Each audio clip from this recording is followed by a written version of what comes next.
This is News 25 with Deanna O'Donnell and Missy Kohler. News 25, local news you can count on.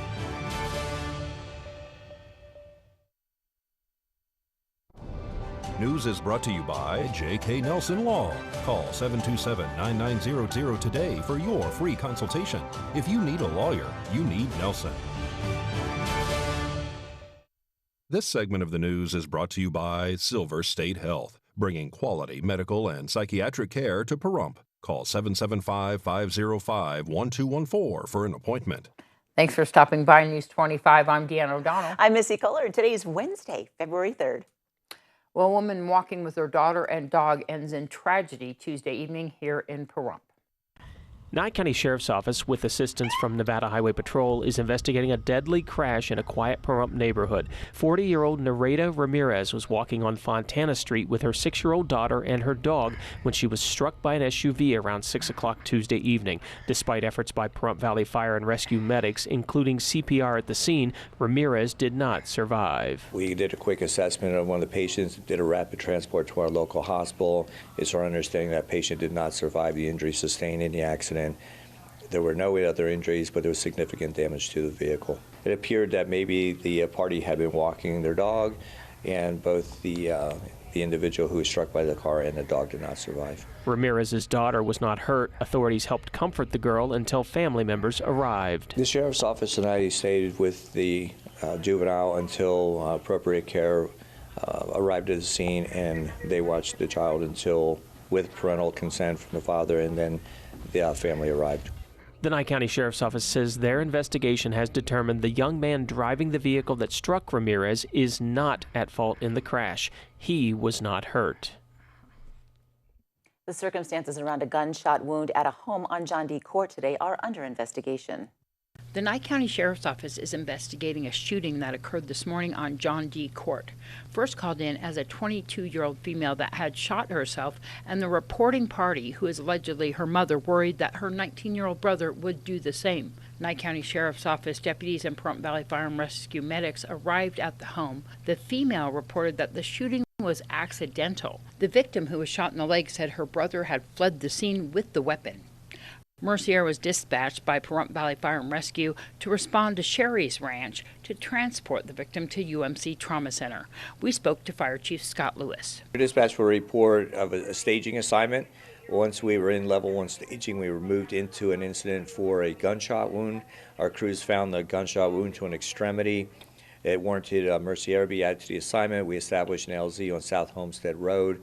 The patient was transported from the scene to the landing zone, and the subsequent transfer of care to Mercier, who flew the patient to trauma. Nye County Sheriff's Office was investigating at the time of our treatment, and they continue their investigation to the best of our knowledge. Nye County Sheriff's Office deputies, assisted by Nevada Highway Patrol, searched the area to locate the brother to no avail.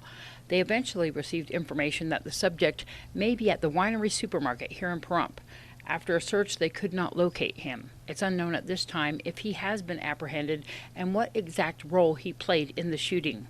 There is a be on the lookout for the individual being armed and dangerous at police agencies statewide. 17-year-old Cameron Culbertson appeared in court this week for a defense motion regarding witness testimony and restitution. Culbertson has pled guilty to 2 counts of destroying or concealing evidence as he allegedly cleaned up a crime scene by collecting a gun and shell casings.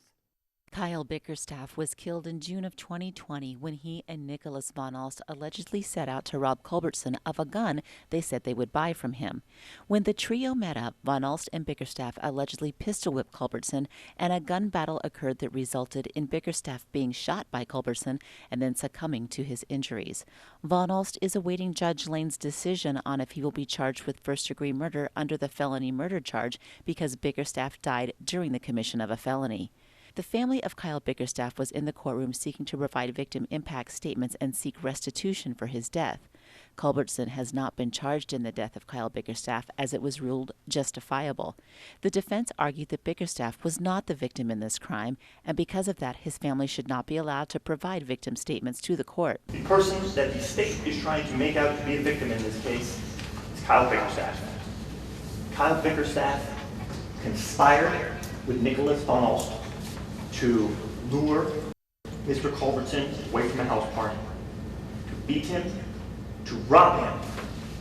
And Mr. Culbertson fell prey to that, but then defended himself, ultimately shooting and killing Kyle Bickerstaff.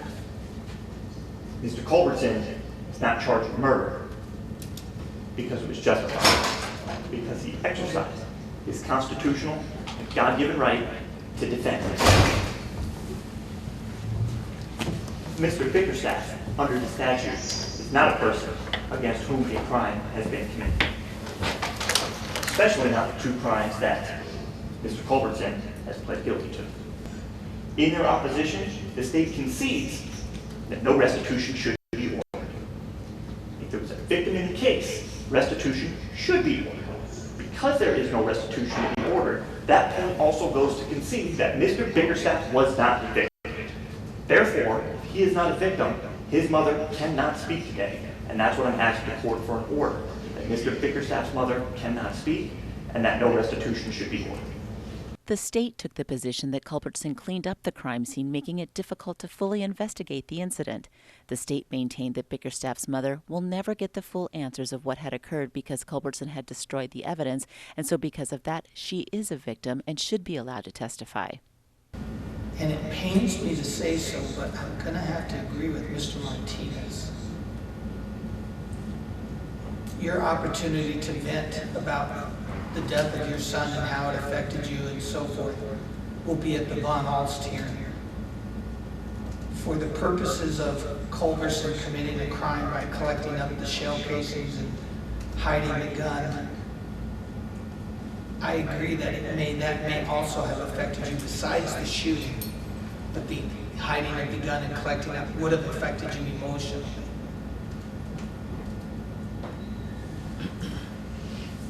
So the motion to allow the victims, the deceased victim's family to testify is denied.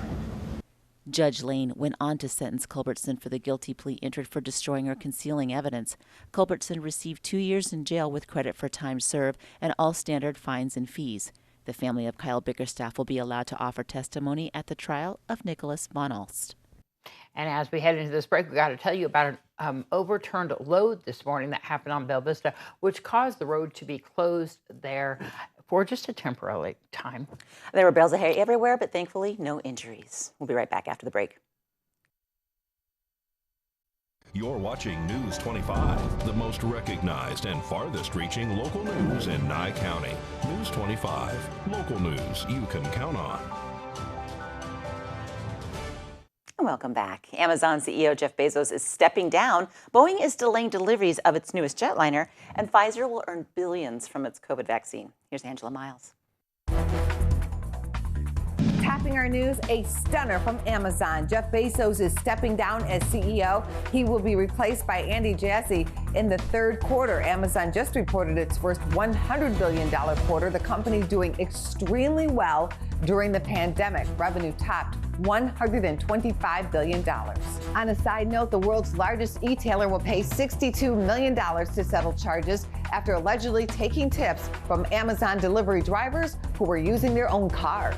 Boeing is delaying deliveries of its new 777X. The jet won't be in service until late 2023, 2 years behind schedule. Boeing is, however, handing out bonuses to employees next month despite losing $12 billion during the pandemic. Most workers did not receive a bonus from Boeing in 2019 due to the grounding of the MAX 737. Pfizer will earn $15 billion from its COVID vaccine this year. And earlier this afternoon, one person was taken by ground ambulance with a suspected fracture following a crash. Just before lunch hour today, there was a report of a single vehicle accident involving a motorcyclist. It's our understanding the motorcycle may have tried to avoid a car, an action of a car in front of it, and it laid down on its side. The motorcyclist was injured. However, it was a local transport to our hospital. Are you helping prepare your friend or loved one to get the vaccine or testing? This can be an extremely challenging time for Nevadans who are already struggling. Navigating the methods for getting the vaccine when it's available can be even more challenging. Nevada Medicaid is asking Nevadans to plan ahead by knowing how to schedule a vaccine appointment and lining up transportation.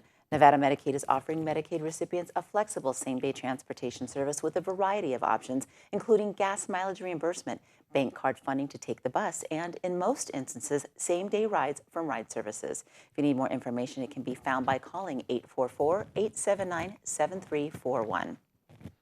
And you know, that brings us to our conversation that we've been having. And I know that my daughter Darby's been helping some people get their appointments because a lot of people can't use the internet. You know, they're not so savvy, and you know, she's a youngin', so she knows how to use it. So we're asking if you are having problems figuring out how to get those appointments, you can give us a call here at KPVM. We will help you out through that navigation process. Or if you know someone in your life that might be a little computer challenged, just give them a call and ask them if they need help getting their appointments scheduled. Yeah. You might be surprised. We'll be right back after the break. You're watching News 25, brought to you by Mountain West Lawyer, Injury Attorneys, 727-9500. News 25, local news you can count on. News is brought to you by Canyon Ridge Periodontics. Give them a call at 702-966-0302. Well, high school robotics teams from across the state are competing in virtual matches with the hopes of getting to the state finals later this year. Awkward Silence is one of the 2 teams here in Pahrump. Students showcased their skills during their latest match this past weekend. This season, we built a shooter robot that is designed to shoot the rings into the slots. And we also have a goal for the wobble goal arm, arm for the wobble goal arm, that picks up a tube thing and puts it over the wall. In this year's match, we have to shoot different things, kind of like basketball. So the more things that we shoot or score in the basket, the more points we get. We've been building it since, I don't know, a few months, and it's been going pretty well. We've been programming, we've been having a lot of fun, and it's been a good time. I would definitely say that this season has been our most advanced season out of the 4 that we've competed in, mainly because in past seasons, a lot of it is more rigid, whereas in this season, you have the variation of having to deal with launching of rings. There's a lot more physics involved because instead of picking something up and placing it somewhere, you have to pick it up and then throw it, basically. We're competing against people in Nevada. So there's a bunch of different teams, and we're just trying to get the best score out of everybody to be able to move on to states. This is the second match of this year. After the first match, we were roughly twice as many points as the next highest team, the G-Bots from Las Vegas. Their highest score was 72, and our highest score from the first meet play was 129. Today, we did manage to achieve a 142, and we shall see what the G-Bots are able to do this meet play. The original coaches, Ashley and Adam, started the team, and then after the first season, they decided, Adam moved away and Ashley decided to take on a all-girls team. So they asked my husband, Jason, and I to step up and be coaches. We were just team parents the year before, the first year. So we stepped up and decided to be coaches so that the kids could continue on with the Awkward Silence throughout their high school. And then now we've got more people joining that are at the younger age levels. Coming up in the season, so we'll be able to continue on with Awkward Silence for quite a while. We definitely do try to make sure that they have fun. I think that they're pretty much doing really great. They are amazing kids. They're all really good, and I love the fact that some of these kids are looking at a technology field in their future. So far has been being able to program, being with the team that I have, it's a lot of fun. And after this weekend's competition, Awkward Silence is currently holding first place. Congratulations. Many people in racial and economic minority groups are at increased risk for complications from COVID-19. It's important for those at high risk to get vaccinated, but some minority communities may be hesitant. Cleveland Clinic's Dr. Tosin Goji says hesitancy is often rooted in history of medical distrust and racial discrimination. We have a lot that creates mistrust, but we have a lot also to lose by not protecting ourselves against coronavirus, because there's been a lot of morbidity and mortality in the Hispanic and African American community from it.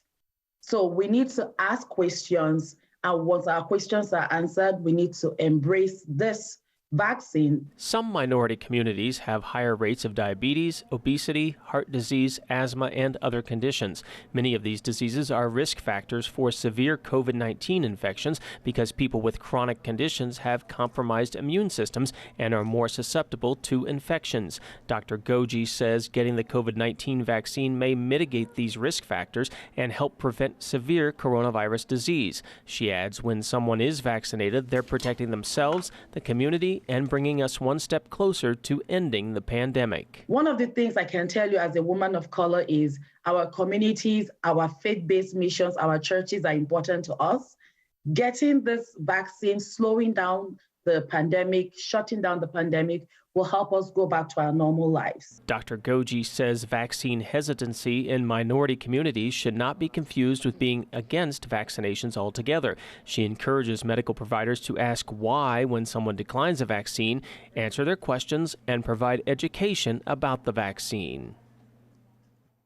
Well, it's time to meet another great pet in need of a loving home. For today's Save a Pet, Darby O'Donnell joins us from Desert Haven Animal Society, where she introduces us to Canelo. Today's Save a Pet is proudly sponsored by Jason Ernest with Mountain West Lawyers. Call 775-727-9500. Hi, I'm Darby here at Desert Haven Animal Society, and today we are joined with Canelo. Canelo is a 1-year-old Chihuahua. He is the light beige color. He has a little bit of a white chest, super cute and friendly, extremely affectionate, really relaxed, not very high energy at all. He's just chilling. He's living his best life right now. He did come in as an owner surrender just because they had too many animals and they needed to go and downsize a little bit. So Canelo does have a thing called cherry eye. It is not currently bothering him, but eventually in time he will probably need to have that removed. He did just get neutered, so he is all ready to go. If you want to come and see Canelo or any of his friends here at Desert Haven Animal Society, please call them ahead of time to make an appointment. 775-751-7020, or you can check them out on their Facebook page at Desert Haven Animal Society. News 25 Weather Cam is brought to you by Lerner and Rowe Injury Attorney's Office in Pahrump. In a wreck, need a check? Call 702-877-1500. Oh, that's pretty. That's a nice shot. The Lerner and Rowe weather cam. Thank you for bringing that to us tonight. Can't wait to get outside. It's been a little bit warmer. It's been feeling nice in the evenings, a little more daylight. A little bit lighter. A little bit lighter. I like that too. Full weather forecast coming right up. Stay with us. News 25 weather is brought to you by Dairy Council of Nevada. The splash of cream in your coffee, the dollop of sour cream on your burrito, the melted toasty cheese on your pizza. Undeniably delicious, undeniably dairy. Enjoy what's real. Hi, good evening, Nevada. It's John Kohler from the KPVM Channel 25 Weather Studios. On this date in history, back in 1920, Dr. Henry Heimlich was born. Heimlich with the maneuver, right? Keeps you from choking or solves choking. It seems like a good thing to review as we head towards Super Bowl Sunday. A lot of chicken bones out there going to be this weekend. Oh, and they're going to be loving them all in Fernley. 42 degrees, practicing. 20 for a low tonight out in Fallon. 48 degrees for a high, 20 for a low. Carson City, you saw as much as 41. 22 as you head towards the morning. And Tonopah, a little frosty tonight, folks. 43 was your high, 17 for a low tonight.